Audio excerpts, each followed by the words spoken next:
What if the dimension of time was no different from the three dimensions of space we live in? What if you could travel to the past and to the future, the same way you can move right or left, up or down?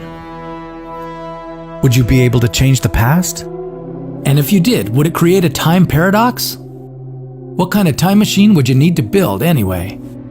This is What If, and here's what would happen if you could travel through time.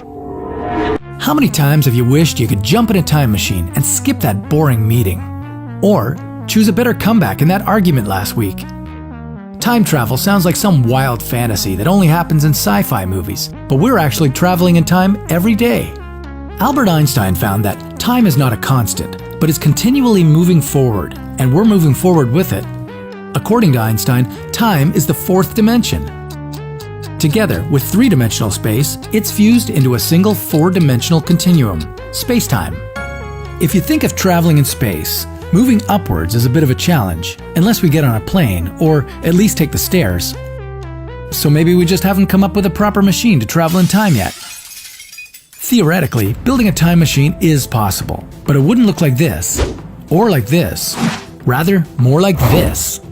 Because the secret to time travel isn't in some exotic form of matter, what you'd need is a spaceship that could travel almost as fast as light.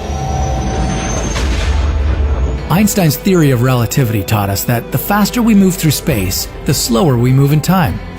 Let's assume you were in a spaceship, traveling at 99.9% the speed of light, to a potentially habitable exoplanet some 40 light years away. You find some primitive life forms and speed back to Earth to share your discovery.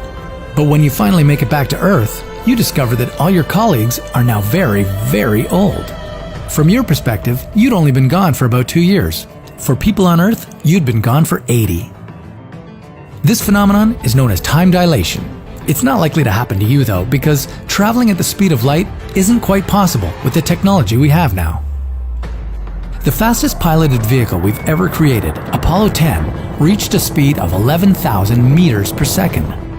The speed needed for time travel is somewhere near 299 million meters per second.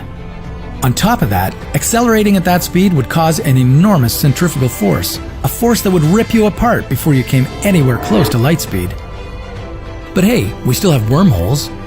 Einstein predicted that these theoretical tunnels link two separate places and two different times, a shortcut to another universe and another time. The problem with wormholes is they're extremely tiny, just a billion trillion trillionths of a centimeter across. No human would be able to fit through. I can barely fit in my jeans from last year. If only we could capture a wormhole, we might be able to enlarge it. Imagine a giant tunnel above the Earth leading to another planet. And theoretically, if we put both ends of a wormhole in the same place, but in different times, we could step into a wormhole and come out in the distant past. But wormholes have their issues. They're very short-lived, and traveling into the past would create paradoxes, like the one in which you go back in time and convince your grandmother never to get married. Then your grandmother doesn't give birth to your dad, and he doesn't have you. But if you didn't exist, who went back in time to talk your grandmother out of marrying your grandfather?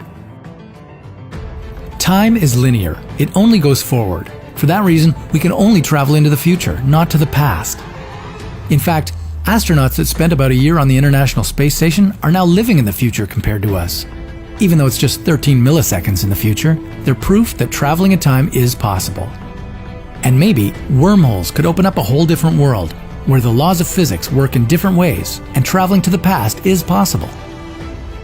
Would you dare step into a time machine not knowing where it would take you? And if you had the choice, where would you go and when? Comment below and join us in the future on What If.